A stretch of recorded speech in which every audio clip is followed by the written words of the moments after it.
Hola, hola, muy buenas tardes, bienvenidos a Meyer Lab Radio y en este día viernes te traemos información valiosa para cuidar tu salud y la de tu familia. Ana Betina, ¿qué tal? ¿Cómo estás? ¿Qué tal? Muy buenas tardes, Aníbal, muy buenas tardes a toda la audiencia. Así es, hoy otro viernes, víspera de primavera. Ah, qué bueno, ya las felicitaciones anticipadas a estas dos damas preciosas que son flores de primavera. Muchas felicidades. Gracias. Bueno, y hoy con un tema súper interesante que yo creo que a todos nos importa, que es el tema de la caída del cabello, Aníbal. Exactamente. El día de hoy vamos a tratar un tema que preocupa a muchas personas, la caída del cabello. A menudo nos preguntamos si es algo natural, si hay algún síntoma que podría indicar algún cuadro grave. Para ayudarnos a entender en qué consiste todo esto, contamos con la presencia de una invitada especial, la dermatóloga y tricóloga doctora Marlene Haudenschild. ¿Cómo te va, doctora? Muy bien, muchísimas gracias por la invitación, un placer estar acá con todos ustedes. Y bueno, estoy acá para más que nada aclarar esas dudas, hablar un poquito sobre cuándo preocuparnos por nuestra caída. Me encantó ese título que le dieron porque hay cuestiones que tenemos que establecer un poquito, ¿verdad? Uh-huh. ¿Cuándo realmente estamos pasando por una caída real de pelo? ¿Sí? Porque tenemos que entender que nuestro pelo tiene un ciclo de vida que más o menos dura aproximadamente entre 4 a 6 años. Entonces, se considera que más o menos entre 80, 100, 150 pelos, algunos pacientes que tienen mucha densidad, y eso ya viene predispuesto genéticamente, puede estar perdiendo diariamente, y eso es considerado algo habitual y normal, o sea, algo que tiene que suceder nomás luego en el paciente. Ahora bien, ¿cuándo y cómo yo me voy a dar cuenta si esa cantidad realmente es mayor o es algo normal? Y la verdad que imposible estar contando cuántos pelos perdemos diariamente, ¿verdad? No, pero en la ducha, por sí, claro. Entonces, pero uno conoce más o menos su normal. O sea, o por lo menos le invito hoy a la gente que se fije un poquito cuánto es lo que va perdiendo de repente al peinarse, nosotras las mujeres a lavarnos, a levantarnos, mirar un poquito la almohada, entonces conocer cuánto es lo que habitualmente nosotros perdemos. Y eso se considera algo normal. Enseguida nos vamos a dar cuenta cuando ese normal, como le digo yo, pasa a ser anormal. Entonces ahí donde tenemos que nosotros ocuparnos realmente de la caída, o sea, de nuestro pelo, ¿verdad? Uh-huh. Dijiste ese tema de la caída normal, dentro de lo normal, en un periodo que sería cada 4 a 5 años. Sí, nuestro pelo tiene un ciclo de vida que más o menos dura entre 4 a 6 años, ¿verdad? Entonces, así como pelos que van cayendo diariamente entre 80 a 100 porque va perdiendo va terminando el ciclo de vida, esa misma cantidad se va generando diariamente. Entonces no vamos notando esa diferencia porque así como perdés, se van generando esa misma cantidad de pelo diariamente. A veces nos damos cuenta que tenemos pelitos nuevos, ¿verdad? Cuando te sale afuera del peinado normal, digamos, sí, ¿verdad? Sí. Son esos los pelitos nuevos así que van mismo, creciendo. Totalmente. Es eso lo que a veces tenemos como un poquito más de espinilla, ¿verdad? Y cada cierto tiempo, cada 3, 4 años, es como que a veces perdemos en la época de otoño, ¿sí? Es lo que habitualmente solemos ver también, a lo que llamamos efluvio telógeno estacional. Que digamos que así como las hojas de los árboles empiezan a perder pelo, nosotros podemos llegar a perder también una cierta cantidad de pelo, y es como que yo le digo al paciente, renovás tu pelo, ¿verdad? Se van renovando, van saliendo nuevos pelos más fuertes, más fortalecidos, y a lo que de repente es pasajero, suele durar 3 a 4 meses más o menos y vuelve a la normalidad. Sí. Doctora Marlene, ¿y cuándo debemos considerar esta caída del cabello como una señal de alerta? Bueno, cuando esa caída, por ejemplo, pasa más allá de los 3 a 6 meses. 6 meses ya es mucho luego, ¿sí? En esos casos nosotros ya tenemos que que durante todo ese tiempo se nos caiga regularmente el pelo. Así mismo, o sea, cuando nosotros notamos que esa cantidad es muy abrupta, o sea, que ya notamos la diferencia al hacernos, al peinarnos, por ejemplo, ya se nos forma como un bollo de pelito, como le digo al paciente, en la mano. Eso ya es una alerta. De repente, si fuiste diagnosticada recientemente de alguna patología hormonal, una anemia, cualquier tipo de patología, entonces también tenés que consultar por la caída de pelo, porque puede ser a raíz de esa patología que se te había diagnosticado. Y o viceversa, muchas veces el paciente, cuando tiene mucho tiempo de caída de pelo, van a consultar con nosotros y nosotros le hacemos un chequeo general hormonal, para ver qué tal está el hierro, vitamina D, si de repente no hay una anemia, cualquier problema hormonal. Y a raíz de esa caída de pelo nosotros podemos diagnosticar alguna enfermedad de base. Entonces, tenemos que tomarnos el tiempo también, consultar a tiempo, ¿verdad? Y muchas veces la primera causa, en realidad, de alopecia en la población general, tanto mujeres como varones, genética, que es la calvicie. La calvicie común y corriente que todos conocemos, tanto en mujeres como en hombres. Esa es la primera causa de alopecia a nivel mundial, ¿verdad? Pero ¿qué pasa? Este tipo de alopecia, en realidad, el paciente no nota una caída exagerada de pelo, sino que en el tiempo como que va viendo que se le forman espacios en el cuero cabelludo, o va teniendo un poco más de entrada, o las veces que ya se moja el pelo, como que ya hay más espacio en el cuero cabelludo, se le afina más el pelo de la zona, digamos, de la zona de arriba, ¿verdad? La zona frontal, parietal y occipital, alta, como que se le va afinando mucho el pelo, y es como que le da tiempo al paciente a prolongar un poco la consulta, digamos, ¿verdad? Y muchos otros pacientes, más que nada los masculinos, como que ya lo adoptan algo normal, ya se rapan nomás luego directo en la cabeza y ya lo toman como algo normal, pero saber que... Realmente sucede eso. Sí. Y yo varias veces me pregunto, esa caída del cabello, esas lagunas que se forman, de repente uno dice que esto es normal, esto es genético, hormonal, o yo estoy teniendo un problema. ¿Y qué hay que hacer, doctora? Si hablamos de la alopecia androgenética, así como el nombre lo dice, andro viene de hormona, y genética, que tiene una base hereditaria. O sea, tuvimos que haber heredado de alguien de la familia, tanto de la línea materna como de la línea paterna. No te salvas de eso, digamos. No te salvas de eso, ¿verdad?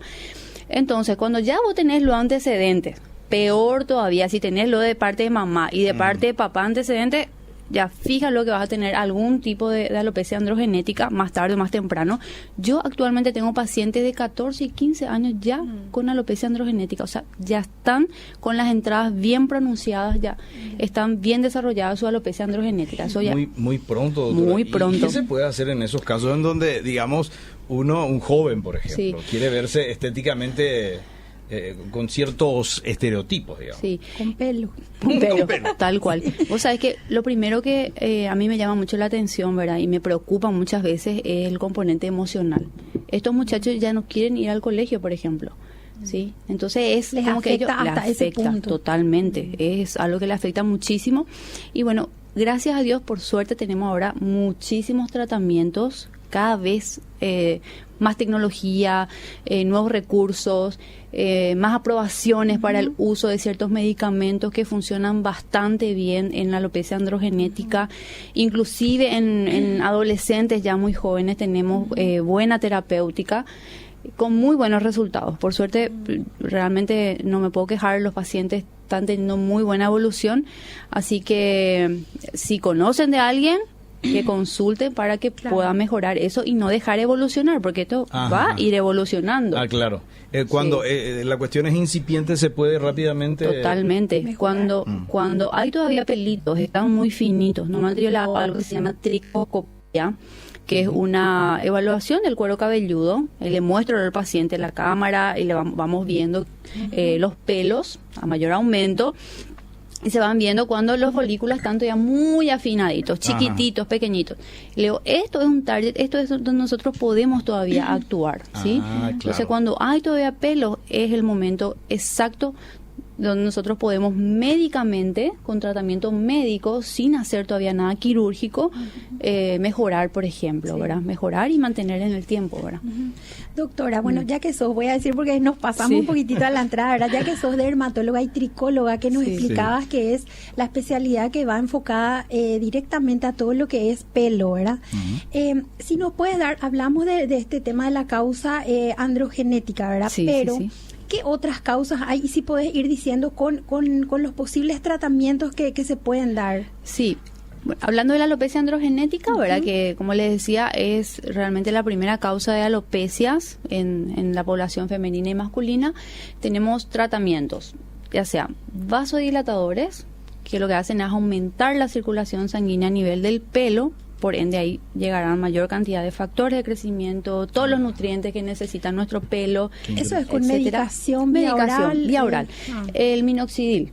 El minoxidil, que es muy conocido, ya tiene años de uso en loción, en crema, etcétera, pero hace 2 años y medio más o menos ya tenemos aprobado el uso vía oral para lo que es alopecias, todo tipo de alopecias con excelentes resultados, básicamente pocas reacciones adversas, muy buena recepción por los pacientes, muy buena tolerancia y es un aliado nuestro. Inclusive en pediátricos ya podemos utilizar, ¿sí? Bueno, con ciertas precauciones, pero ya lo podemos utilizar también en los pediátricos también.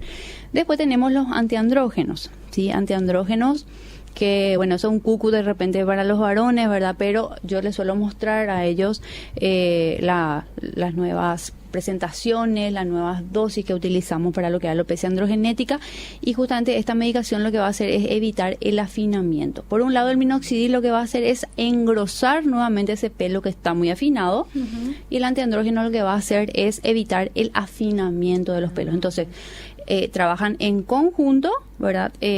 Digamos, pero por vías diferentes, entonces esa conjunción es lo que realmente da muy buenos resultados para ese tipo de alopecia, tanto femenina como masculina, ¿verdad?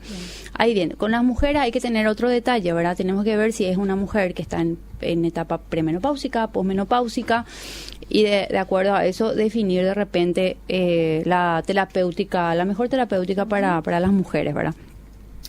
Ahora bien, la mayor consulta normalmente de los pacientes suele ser por los efluvios telógenos, porque el efluvio telógeno en realidad es una caída repentina y abrupta del pelo, digamos, difuso. De manera difusa significa que puede caer de todos lados, ¿sí? De manera rápida. Y que es lo que al paciente le suele, digamos, llamar la atención, y es por lo que rápidamente consulta, porque realmente te vienen con la cantidad de pelo que se le cayó en el día y vienen llorando, ¿verdad? Porque se le cae mucha cantidad y creen que se van a quedar calvos, ¿verdad? Entonces, no es la primera causa de alopecia, que se entienda bien, pero es la primera causa de consultas que tenemos nosotros, ¿verdad? Y eso sí, nos abre siempre un abanico de posibilidades o probabilidades de causas, ¿sí? Ahí tenemos que preguntar desde qué hace el paciente, a qué se dedica, si está bajo un pico de estrés importante.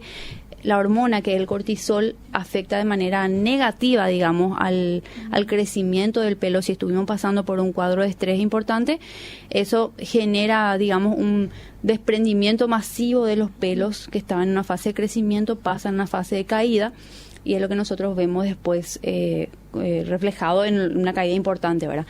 Los cuadros virales, que tuvimos muchos, dengue, chikungunya, COVID, etcétera. Sí.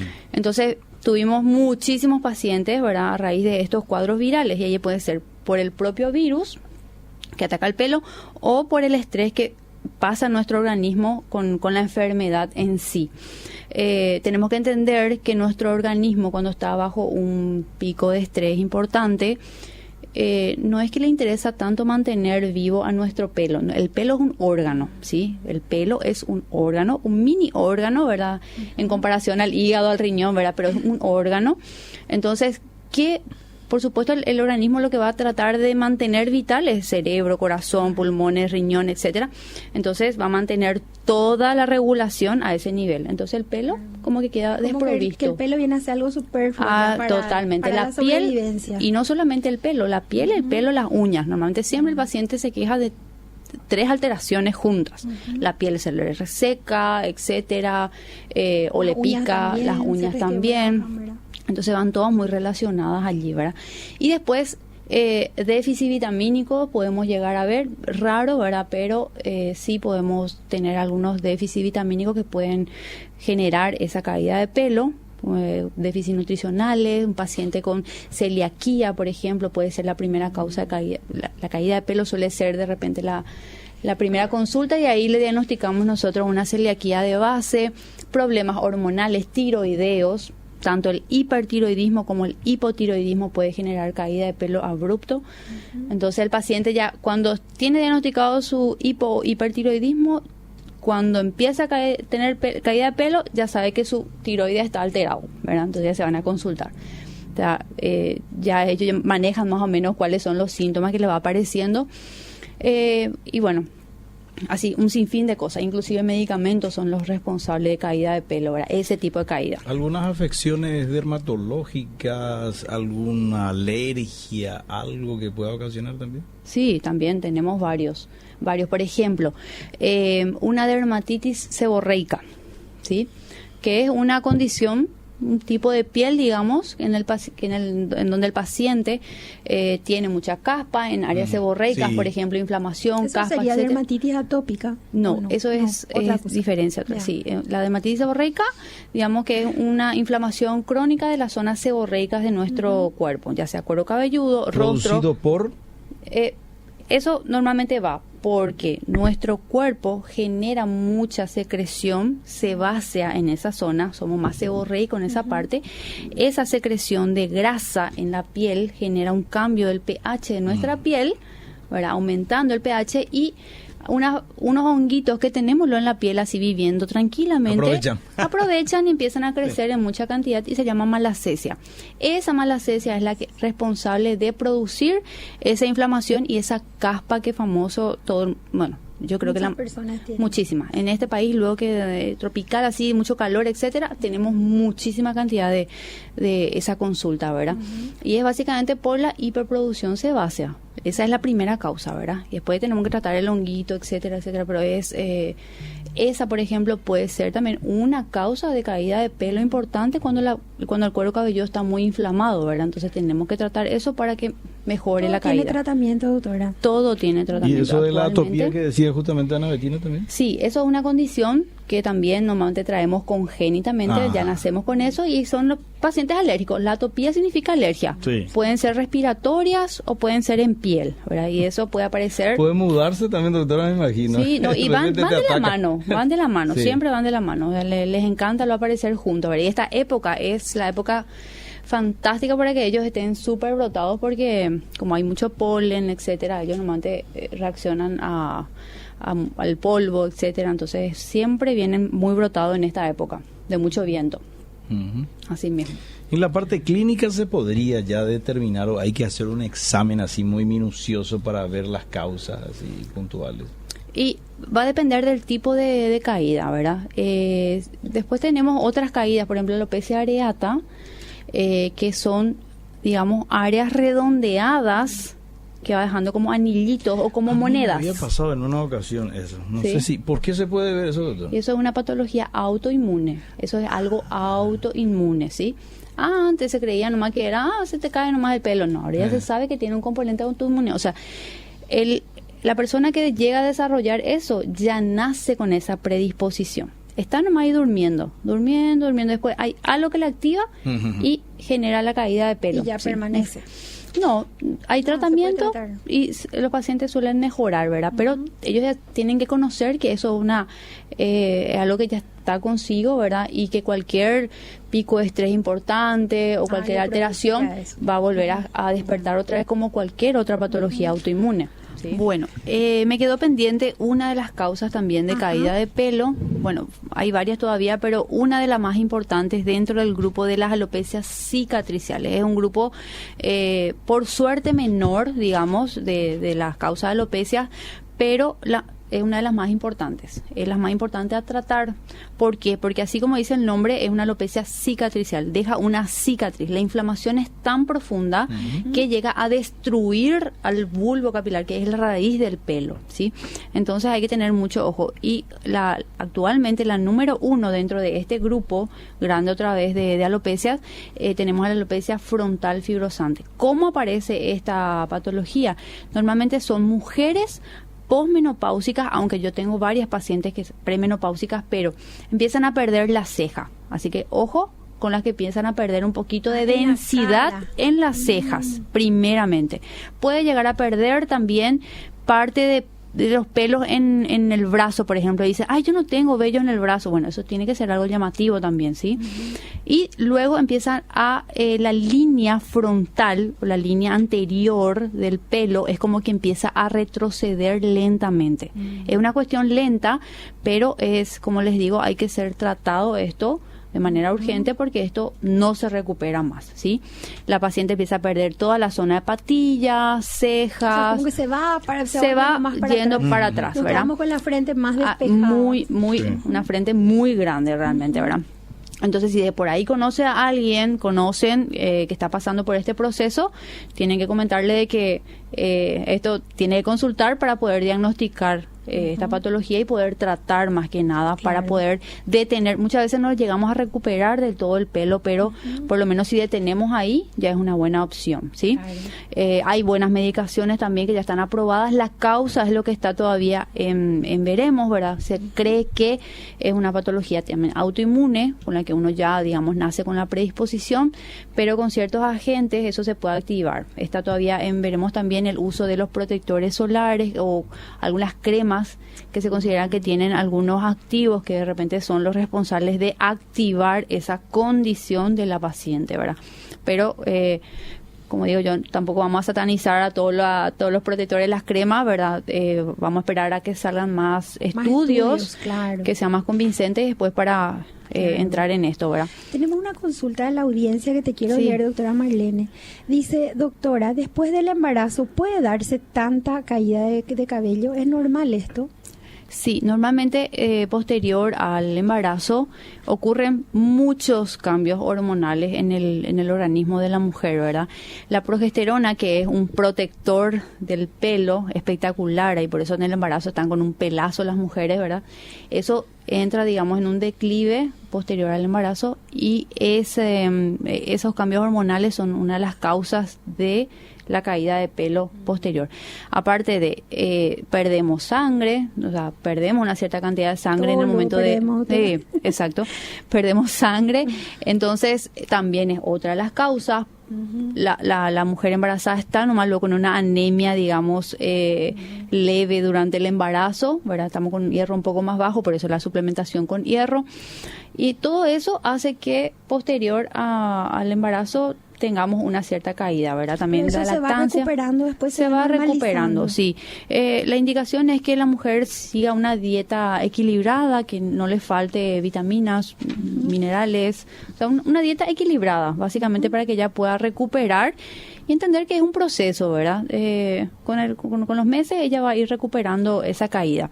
Igualmente hay medicaciones que se pueden consumir, pero siempre con prescripción médica, ¿sí? Nada de ir a la farmacia y comprarme nomás cualquiera, porque hay medicamentos o ciertas suplementaciones que no se pueden consumir con la lactancia. Entonces, para que tengan ojo también a la hora de consumir o comprar cualquier tipo de producto, ¿sí? Siempre que esté respaldado por un médico. Sí, así mismo. Doctora Marlene, y comentarnos un poco acerca de estos tratamientos que hoy vemos tanto en tantas clínicas, que vemos el tema de regeneración capilar, el tema de plasma rico en plaquetas, su eficiencia, si se da el uso para cualquier persona con calvicie o depende otra vez de la causa que haya producido esa alopecia. Esto de, ¿cómo que se llama? Decíamos recién. Plasma rico en plaquetas. No, sí, pero los implantes. El trasplante capilar. Sí, el trasplante capilar ya sería un tratamiento quirúrgico, ¿verdad? Que nosotros realmente, los dermatólogos tricólogos, lo dejamos ya como algo complementario, ¿sí? Para nosotros siempre lo primordial en cada paciente es diagnosticar el tipo de caída de pelo, tratar esa caída de pelo, tratar de recuperar lo máximo el propio pelo del paciente y después darle una terminación, digamos, quirúrgica, no de lo contrario, ¿sí? Porque entendemos que actualmente, por supuesto, lo más redituable es la parte quirúrgica, ¿verdad? Claro, la quirúrgica reditúa más en algunos casos, pero es un procedimiento un poco más invasivo, ¿verdad? Entonces el paciente, si de repente tiene, doctora, ¿qué tal los resultados? Resulta bastante bien, resulta bastante bien si está bien indicado, si es un paciente con la indicación correcta. Por ejemplo, la primera indicación para un trasplante capilar es la alopecia androgenética, la calvicie, ¿sí? Si es un paciente que ya está totalmente calvo, o tiene ya una calvicie marcada, o la frente, por ejemplo, tiene unas entradas ya muy profundas sin un pelo, o sea, al tocar el cuero cabelludo prácticamente no hay ningún folículo. Ya es liso. Ya es liso. En esos casos sí está indicado ya un trasplante capilar porque no hay forma de estimular con tratamientos están médicos. Las entradas, después están lo que son por zona, más atrás, digamos, así como si tiene pelado y todo el resto tiene pelo. Y después están los sombreados, como yo le digo, que es como parece... unos claros. Esos claros, por ejemplo, esos pacientes que tienen una alopecia parcial o algo así, difusa, digamos, en la zona normalmente de arriba del cuero cabelludo, para que entienda la gente. Ese tipo de alopecia, por ejemplo, con tratamiento médico se puede recuperar fantásticamente, ¿sí? Con tratamiento vía oral y le puedes acompañar, por ejemplo, con el plasma rico en plaquetas, que realmente a mí me gusta mucho en la parte capilar. Funciona, doctora. Funciona. Sí. No es que lo diga yo, ¿verdad? Sino que hay artículos que hablan de la efectividad del procedimiento. Como es autólogo, o sea, primero que te sacan tu propia sangre, eso se centrifuga, se procesa y se extrae el plasma que tienen las plaquetas y que son, digamos, unos estimulantes. Como le digo al paciente para que entienda, hablando mal y pronto, es como que te pongamos abono puro ahí en el cuero cabelludo, le digo, ¿verdad? Y aparte de eso, tiene una sustancia que es muy interesante, que se llama Win-beta-catenina 1. Es una cosa rara, ¿verdad? Pero bueno, así se llama. Que es una sustancia que el pelo necesita indefectiblemente para poder entrar en la fase anágena de crecimiento, ¿sí? Si nosotros queremos hacer que muchos pelos que cayeron vuelvan a entrar otra vez a la fase de crecimiento, necesitamos de esa sustancia. Es como que tu motor de vehículo necesita el arranque para que funcione. Eso, entonces eso le provee el plasma al pelo, ¿verdad? Y por eso es que mejora mucho. Abono para la tierra. Abono para la tierra, así mismo. Sí. Y también mucha gente seguramente se estará preguntando el tema. Son dos cuestiones. Los productos industrializados, si hay algún shampoo o tipo de shampoo más recomendado, y por el otro es la parte de remedios caseros. Bueno, y los mitos vienen ahí. Ay, Dios mío, muchísimos, para escribir libros. Bueno, con shampoo, siempre el shampoo tenemos que elegir en base al tipo del cuero cabelludo que tengamos. Eso se entienda bien, no es por la caída de pelo, sino que por el tipo de cuero cabelludo que tengo. Si yo tengo un tipo de cuero cabelludo oleoso o tengo una dermatitis seborreica, voy a elegir un shampoo para esa patología, ¿sí? Que me va a ayudar a limpiar el cuero cabelludo, a mantener limpio el cuero cabelludo, ¿sí? Porque eso es lo que nosotros necesitamos para que el pelo pueda crecer sanamente. Porque imagínense una capa de grasa sobre el cuero cabelludo, eso tapona los folículos, tapona, inflama más y no va a crecer el pelo. Entonces tiene que ser un shampoo tipo anticaspa. Y después hay muchos otros shampoos con cierto antimicótico que ayuda también a la mejoría de este tipo de cuero cabelludo, ¿verdad? Después tener el cuero cabelludo, digamos, un poco más sensible, que podría ser los pacientes atópicos, ¿sí? Estos shampoos, digamos, que no tienen tanto sulfato, cosas de repente que le inflame más el cuero cabelludo, entonces va a ser ese tipo de shampoo para esa patología. Ahora bien, hablando así de un shampoo anticaída, y la verdad que poco y nada, porque imagínense, el shampoo en el cuero cabelludo está 5 minutos básicamente, ¿verdad? O sea, digamos que tanta efectividad no va a poder entrar hasta muy profundo, etcétera. Entonces siempre los medicamentos vía orales van a ser más efectivos para recuperar. En todo caso, ¿verdad? Las lociones, exacto, eso puede ayudar. Hay que ver nomás la loción siempre si el paciente tiene una dermatitis atópica, una dermatitis seborreica. Dermatitis significa inflamación. Mucho ojo con el uso de estas lociones porque todas vienen en un vehículo que es en alcohol y suele inflamar más. Entonces yo en esos casos prefiero el vía oral que no va a generar ese tipo de inflamación en el cuero cabelludo, ¿verdad? Entonces el shampoo siempre en base al tipo de cuero cabelludo, más que nada, ¿sí? Y bueno, ahora entrando en cuestiones místicas y mitos, ¿verdad?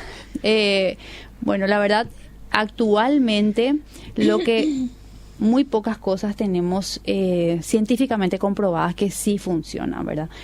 Hay una planta, un extracto de una planta que se vio en el norte de los Estados Unidos.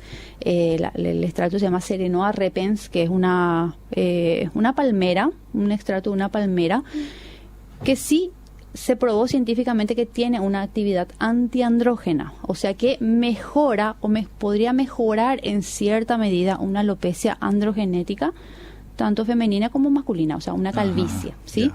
Pero siempre yo digo, es complementario, o sea, vos podés hacer este tratamiento y complementarle con ese. Usando solo, también no hay tampoco muy buenos resultados, pero es lo que de repente tuvieron mejores resultados. Mucho ojo también con el uso de aceites. Nos encanta preparar las cosas en aceite. Todo tipo de aceite, ricino. ¿Te acordás? Antes, yo por lo menos recuerdo, decía, ¿sabes qué? Tenés un problema de calvicie, aceite de coco. Aceite de coco. La solución ya está. No sabemos si es realmente así. Sí. No, y la verdad que lo que vemos es que empeora más la dermatitis seborreica. Como estamos en un país... Como estamos en un país tropical y yo creo que más del 50% de la población tiene este tipo de cuero cabelludo, entonces mucho ojo gente con todo tipo de aceite de coco, con ricino, con lino, con un sinfín de cosas, ¿verdad? Entonces hay que cuidar mucho porque podemos empeorar una condición previa, ¿verdad? Que puede empeorar siguientemente o consiguientemente otra vez la caída de pelo. Qué importante es eso. Sí, entonces no ponernos nomás porque a Aña Chichi ahí en el barrio le funcionó, porque no sé qué. La verdad que ese tipo de productos no tiene mucha base científica, ¿verdad? El ricino por ahí en algunos artículos hablan, pero tampoco es son artículos de mucha envergadura, digamos, por lo que exacto, por la que nosotros podamos sostener también esa teoría. Nada concluyente, digamos. Nada concluyente. No, entonces la cebolla tampoco. Tampoco la cebolla. Escuchamos mucho eso de la cebolla. La pasta de cebolla y qué sé yo, tampoco. Sí, no, la aspirina, que no sé qué, o los anticonceptivos en el shampoo, etcétera. Eso era de mi época. Eso sí, esa Contanos, doctora, alguna experiencia que tuviste por ahí de repente en la consulta que pudiste determinar que alguien utilizó uno de estos productos y finalmente terminó en un desastre, digamos. Sí, bueno, lo que me recuerdo bien, una de las veces en un hospital público va una señora con su nieto, ¿verdad? Me dice, doctora, mi nieto tiene piojo, ¿verdad? Famoso piojo, y yo le puse creolina, ¿verdad? Sí, y ahora le pica más el cuero cabelludo, ¿verdad? Y yo, le pica más. Bueno, vamos a ver. Me imagino que habrán muerto todos las liendres, etcétera, ¿verdad? Pero evidentemente le generó una dermatitis de contacto terrible al cuero cabelludo, que estaba totalmente inflamado e infectado, porque eso lleva después una sobreinfección bacteriana, ¿verdad? Pobre criatura que terminó internada la criatura con medicación endovenosa, antibiótico, etcétera. Entonces nos encanta todo ese tipo de cosas, que mayonesa, que creolina, que Mapex, Dios mío, ese tipo, sí, eso es algo re habitual también. No sé si acá en la zona céntrica, ¿verdad? Pero es una cuestión que siempre se realizaba más en el interior, ¿verdad? El famoso Mapex que se ponía ahí por los bichitos, ¿verdad? Eso se colocaba en el cuero cabelludo y generaba mucha irritación. Doctora, la acción que puede darse con el uso, por ejemplo, tomando o lavándose con el romero, por ejemplo? El romero sí, digamos que hay algunos artículos que hablan sobre la efectividad del romero, porque aumenta mucho puede aumentar un poco la circulación sanguínea a ese nivel, etcétera, pero tampoco hay una base científica que diga por sí sola que es efectiva y que es la cura a los problemas, ¿verdad? Claro. Entonces, Ana Bettina usa mucho para la parte gastronómica, bro. Sí, totalmente. No, el romero es riquísimo, yo me encantan, claro, en todas sus formas. Sí, no, y de hecho que eso íbamos a decir, que alimentarnos bien y comer variado y nutritivo, por supuesto que eso también ayuda y contribuye para el buen crecimiento del pelo. Totalmente. Siempre cuando vamos a tratar una caída de pelo, cualquiera que sea la causa, el primer eslabón es la buena alimentación, ¿sí? Yo siempre eso recalco en el paciente, los hábitos también del paciente, actividad física. Si es un paciente que está viviendo bajo un estrés muy importante, necesita de canalizar un poco ese estrés, y lo que actualmente tenemos demostrado que puede nivelar el cortisol, etcétera, en el día, es la actividad física, o haciendo algo de repente que al paciente le genere un poco de bienestar, le guste, etcétera, porque vivimos una era un poco diferente a la que vivían nuestros antepasados, ¿verdad? Entonces es muy estresante saber manejar eso. Eso es súper importante. Bueno, lo importante en síntesis acá es consultar. Hay que consultar antes que adoptar cualquiera de estas costumbres, digamos, lo que te van diciendo es consultar, ver qué tipo de pelo tenemos y qué es lo que nos va, o cuál es la solución más cercana o más accesible que tenemos, ¿verdad? Para el problema. Sí. Doctora, a lo mejor no es de caída, pero ¿qué hay de eso de que dicen de que uno tiene que cambiar cada tanto de shampoo? ¿Es verdad o es también un mito nada más? Sí, vos sabés que tenemos pacientes, por ejemplo, como que cierta, digamos, vamos a decir como cierta costumbre a ciertos compuestos, ¿verdad? Yo voy rotando muchas veces, ¿verdad? Usamos, por ejemplo, la dermatitis seborreica, ¿verdad? Usamos ciertos meses, usamos un activo, ¿verdad? Un ketoconazol al 2%, por ejemplo, y después me dice, mira que no me está haciendo bien, doctora. Bueno, ahí cambiamos a una piroctolamina, ¿verdad? Como que le damos, y mejora, ¿verdad? Es como que digamos que esos honguitos como que van tomando cierta resistencia también a ciertos compuestos, entonces le vas rotando, ¿verdad? Le vas rotando, luego le vuelves a usar el ketoconazol, vuelve a tener efectividad otra vez, ¿verdad? Doctora, ¿y el tema de la caída en el pelo en el hombre y en la mujer es igual en los dos? ¿O hay alguna predisposición más en varones que en mujeres? Sí, hablando de calvicie, el 65 a 70% de los pacientes va a llegar a desarrollar un cierto grado de calvicie en su vida, ¿sí? Las mujeres está 35% aproximadamente. Mucho entonces menos. No tenemos Gracias tanta. a Dios, ¿verdad? Sí.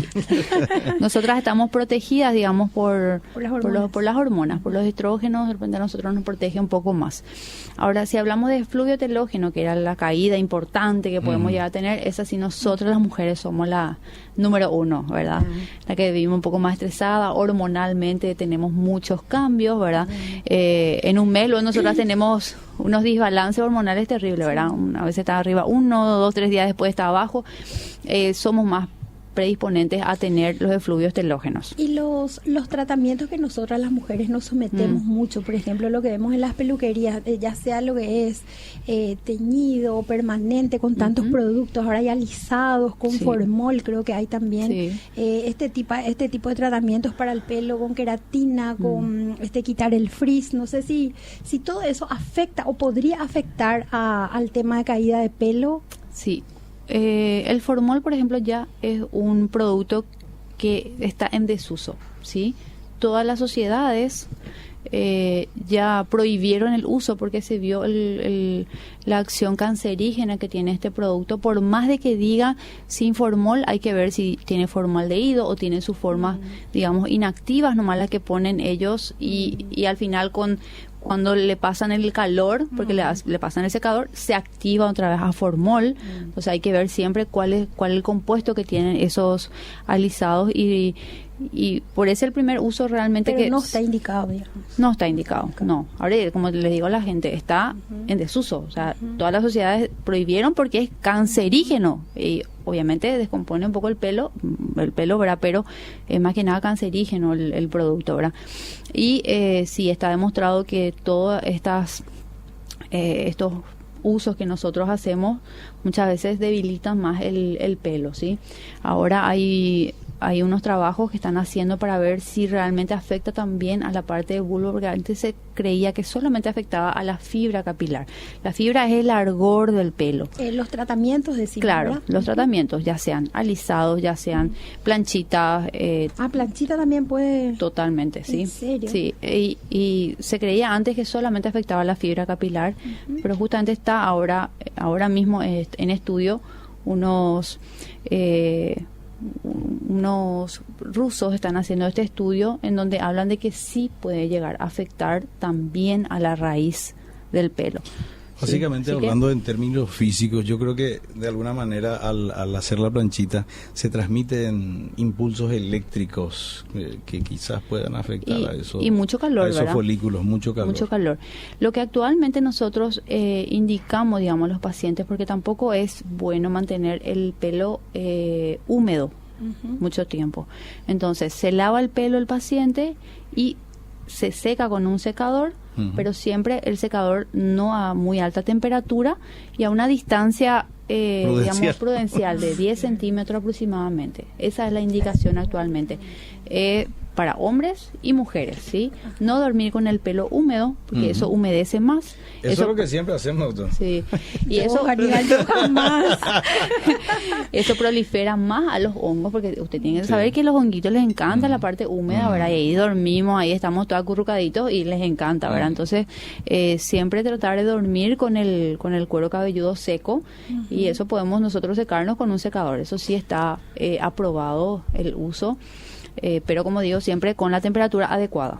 Volviendo un poquito a algunas afecciones, el caso de la psoriasis, ¿nos podrías explicar un poco, doctora, en qué consiste esta condición y si puede afectar? Sí, totalmente. La psoriasis es una enfermedad también autoinmune, está dentro de las enfermedades autoinmunes, o sea que ya el paciente nace con la predisposición.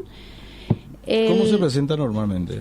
Normalmente el 20% de los pacientes empiezan a tener primero alteración en el cuero cabelludo. ¿Sí? Eso es lo habitual. Ya. Empiezan así como caspas, pero son unas caspas mucho más grandes y mucha inflamación.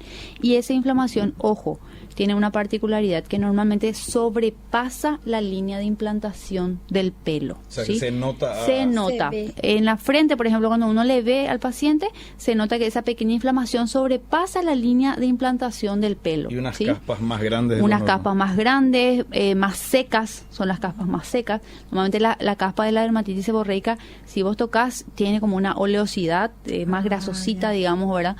La caspa de la psoriasis es más blanca, son más grandes y bueno, hay pacientes que tuvieron toda su vida supuestamente una dermatitis seborreica, pero ya era parte de una psoriasis que no se llegó a diagnosticar nomás, ¿verdad? Y después a veces aparecen ya otras placas en otra parte del cuerpo, en codo, en rodillas, que son en áreas la piel ya. En la piel, ¿verdad? Entonces ahí ya ¿Cómo se puede tratar esto así en forma tópica? Sí, podés tratar de manera tópica.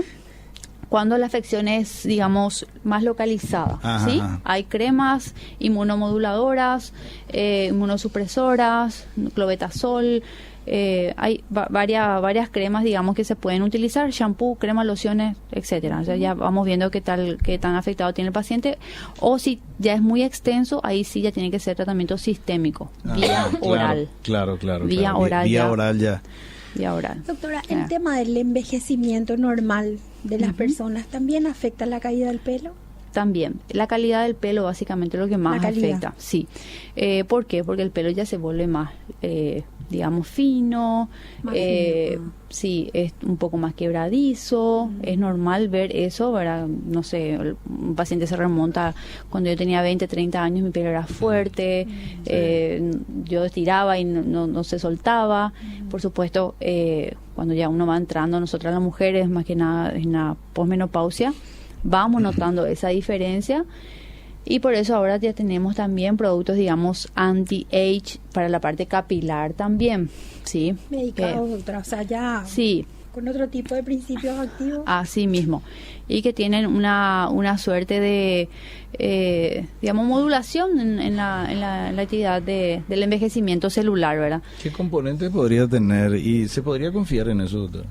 Y mira, todavía no está, digamos, con mucho aval científico, ¿verdad? Pero yo creo que tiene mucha razón, ¿verdad? Son, digamos, antioxidantes, básicamente, ¿verdad? Porque los oxidantes del cuerpo, de la polución, etcétera, son lo que realmente envejece mucho nuestro cuerpo. Cierto. Y son todos compuestos antioxidantes lo que están utilizando en estos productos y vamos a ver qué tal, ¿verdad? Yo, inclusive, hace poco se presentó un nuevo producto y le preguntaba a la speaker si de repente no va a mejorar también las canas. Porque las canas también tienen un componente genético y también un componente siempre, digamos, de por estrés, ¿verdad? O sea, el paciente cuando está bajo mucho estrés genera mucha oxidación en el cuerpo y es eso... verdad, eso de que te van a salir canas y eso. Sí, cuando te dicen, me van a sacar canas verdes, ¿verdad? Bueno, sí. No verdes, pero sí, tienen Blancas, que peor. Tiene mucha razón eso, sí. Entonces yo creo que van a mejorar también incluso las canicias, ¿verdad? Que es también una consulta habitual y todavía no tenemos así productos que podamos utilizar con mucha seguridad, digamos, y para las canas. Para las canas, sí, así mismo. Y lo que usamos siempre, o sea, shampoo color y todo eso. No, y eso pues es algo que ahí nomás le da, claro, o sea, el paciente lo que quiere es que le salga otra vez con color, ¿verdad? Natural otra vez, todo con color. Eso es posible. ¿Se puede lograr? Yo creo que sí, ¿verdad? Mira que hay muchos estudios actualmente que están apostando sobre esto, ¿verdad? La tirosinasa, ahí yo creo que... Porque los varones es genial, ¿viste? Pon las mujeres, sí. No podemos estar así, ¿verdad? Totalmente, como que le dejan así más interesante, sí, ¿verdad? Nosotras más viejas. No, totalmente, qué bárbaro. Tenemos una consultita a la audiencia, se nos va el tiempo volando, pero antes de eso, ¿verdad? Dice, ¿se relaciona con la caída de pelo mantener el pelo muy largo? ¿Es mejor tener corto? Pregunta. Eso también es un mito, ¿sí? El cortarse el pelo me va a crecer más largo, no tiene nada que ver. Yo muchas veces al paciente lo que le digo es cuando está con una caída importante de pelo, ¿sí? Como que se le queda un puñito de pelo ahí abajo, ¿verdad? Es inestético. Básicamente es eso. Entonces yo le digo que se corte, corte para que se vea mejor. Aparte que como que le da un poco más de volumen el cortarse, como que le da un poco más de volumen otra vez al pelo. Básicamente por ese motivo yo le suelo decir que se corte como para que se sienta un poco mejor. Pero el acto de cortarse o porque se cortó con fulana y antes se cortaba con fulana y por eso no le crece, tampoco no tiene nada que ver. Escuché. Por favor. No, eso tampoco no tiene nada que ver, ¿sí? Sí, ¿Cuál es el tiempo recomendado para tener un pelo sano? ¿Cada cuánto cortarse las puntas o el pelo? Va a depender mucho de las actividades que haga el paciente, ¿verdad? O sea, por ejemplo, un paciente que usa mucho secadores, planchita, etcétera, o estuvo muy expuesto al sol, etcétera, se le resecó mucho, bueno, va a tener que cortarse probablemente cada 6 meses, un año aproximadamente, ¿verdad? Pero no hay un estándar, digamos, que cada tanto me tengo que cortar el pelo. Eso no existe. Tampoco en los niños que cuando nacen recién que se le tiene que cortar el pelo para que crezca, tampoco. Eso también es un lanú, es un pelo que se le va a caer nomás a la criatura. Muchas veces se le cae primero de la zona occipital. Eso es porque en la panza de la mamá, la primera zona que empezó a crecer el pelo fue justamente de esa zona. Entonces es la primera que va cayendo, se renueva, ¿sí? Así que eso también es un mito. Es un mito y es una opción ya para las mamás, sí, ¿verdad? También para verle, no sé, unificado a su hijo, ¿verdad? Claro, más prolijo. Sí. Realmente muy clarificante la presencia de la doctora Marlene Haudenschild y para nosotros un placer. Un gusto, doctora, de verdad. Gracias. Me encanta tu especialidad que no es muy habitual en nuestro país, ¿verdad? Así que qué bueno tener una profesional con ese enfoque exclusivamente para el pelo, ¿verdad? Y te agradecemos muchísimo que estés acá. Esperamos que dentro de poco podamos volver a tenerte, ¿verdad? Sin problema, y bueno, un gusto. Nos vamos hasta el próximo viernes. Sí, feliz primavera a todos. Hasta el próximo viernes, donde vamos a tener otro tema apasionante. Así es, a las 15:05 otro tema el próximo viernes aquí en Major Lab Radio. Chao. Chao. Hasta la próxima.